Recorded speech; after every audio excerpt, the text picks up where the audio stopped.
Hola a todos. Se dice que la arquitectura descansa en tres principios: la belleza, la firmeza y la utilidad. La arquitectura se puede definir entonces como un equilibrio entre estos tres elementos, sin sobrepasar ninguno a los otros. No tendría sentido tratar de entender un trabajo de la arquitectura sin aceptar estos tres aspectos.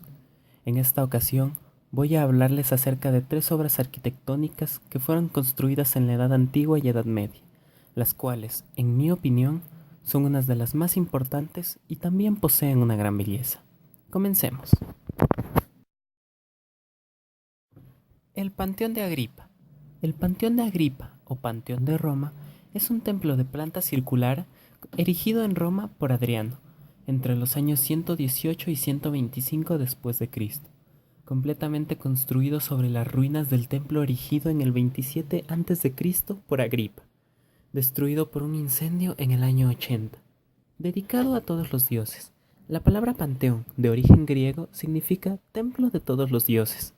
En la ciudad es conocido popularmente como la Rotonda, de ahí el nombre de la plaza en la que se encuentra. El mismo Miguel Ángel se refirió al diseño de este como un diseño angélico y no humano. La construcción de una amplia sala redonda, con un pórtico rectangular, conformado como un templo clásico, es una innovación en la arquitectura romana.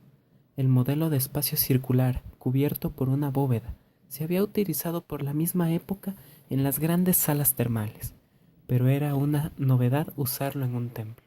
El efecto de sorpresa al cruzar el umbral de la puerta debía de ser notable. La construcción de una cúpula semiesférica sobre un tambor circular era típico de la arquitectura de la época. Se observa en la Villa Adriana de Tívoli, en las termas de Agripa, las termas de Caracalla y en general en las salas de los primeros tiempos del imperio. Las pechinas no se generalizarían hasta una época más tardía, en los tiempos de Diocleciano. El espacio interno de la rotonda está construido por un cilindro cubierto por una semiesfera. El cilindro tiene una altura igual al radio y la altura total es igual al diámetro, por lo que se puede inscribir una esfera completa en el espacio interior. El diámetro de la cúpula es de 43.44 metros, 150 pies, lo que la convierte en la mayor cúpula de hormigón en masa de la historia. La cúpula de la Basílica de San Pedro fue construida un poco más pequeña.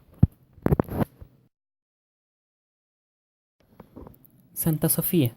Santa Madre Sofía es una antigua basílica patriarcal ortodoxa, posteriormente convertida en mezquita y actualmente en museo en la ciudad de Estambul, Turquía.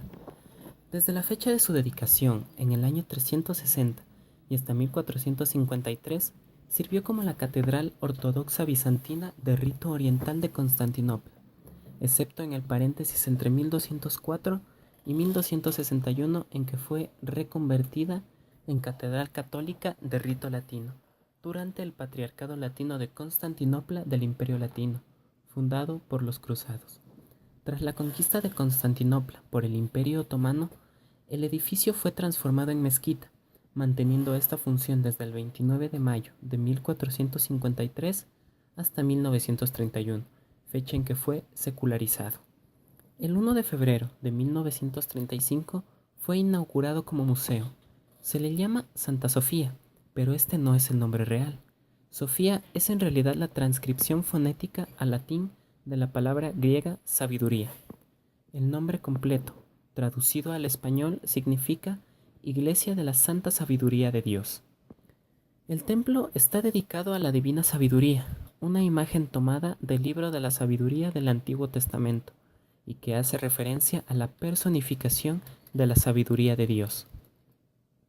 Famosa por su enorme cúpula, está considerada como el epítome de la arquitectura bizantina, y se dice de ella que cambió la historia de la arquitectura. Fue la catedral con mayor superficie del mundo durante casi 1000 años, hasta que se completó la obra de la Catedral de Sevilla en 1520.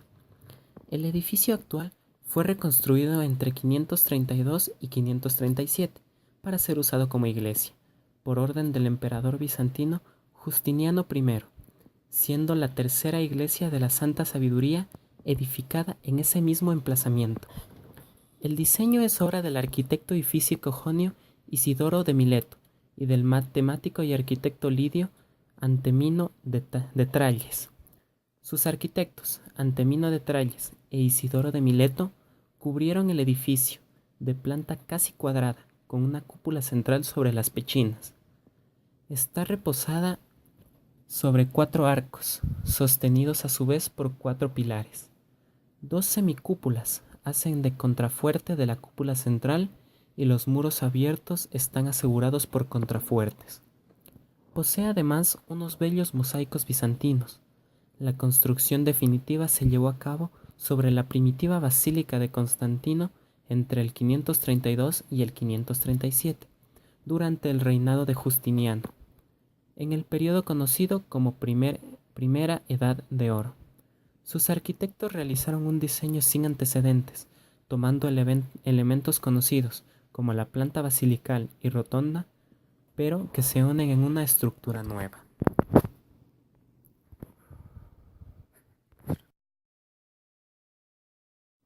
Catedral de Reims.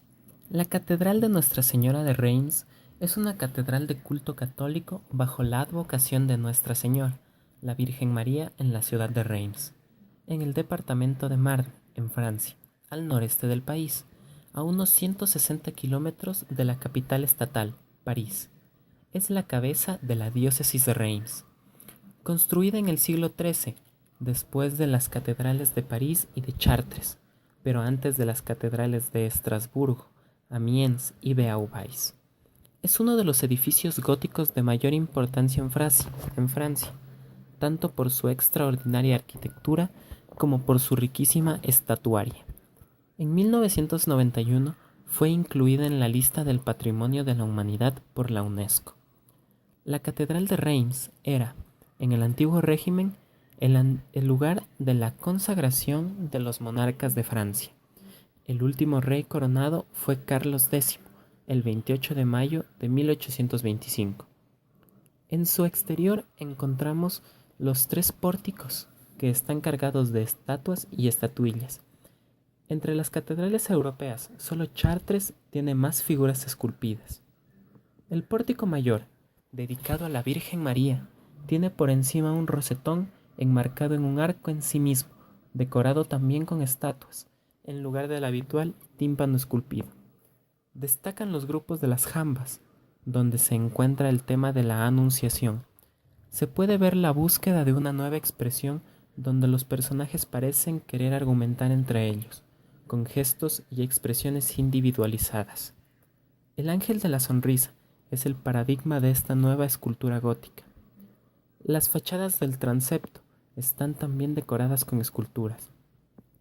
La del norte tiene estatuas de los obispos de Reims, una representación del juicio final y una figura de Jesús, mientras que en el lado meridional tiene un bello rosetón moderno con los profetas y los apóstoles. Un incendio destruyó el tejado y las agujas en 1481. De las 4 torres que flanqueaban los transeptos, nada queda por encima de la altura del tejado.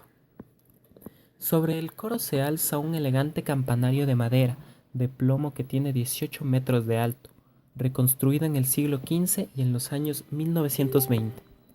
Las torres miden 86 metros de altura.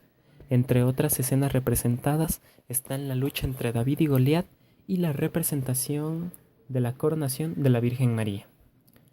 En el interior del edificio destaca por su unidad de estilo, a pesar de una construcción en la cual no duró más de 2 siglos, pero principalmente en el siglo XIII. La altura de la nave es de 38 metros en el centro, Amiens 42,30 metros, Beauvais 46,77 metros.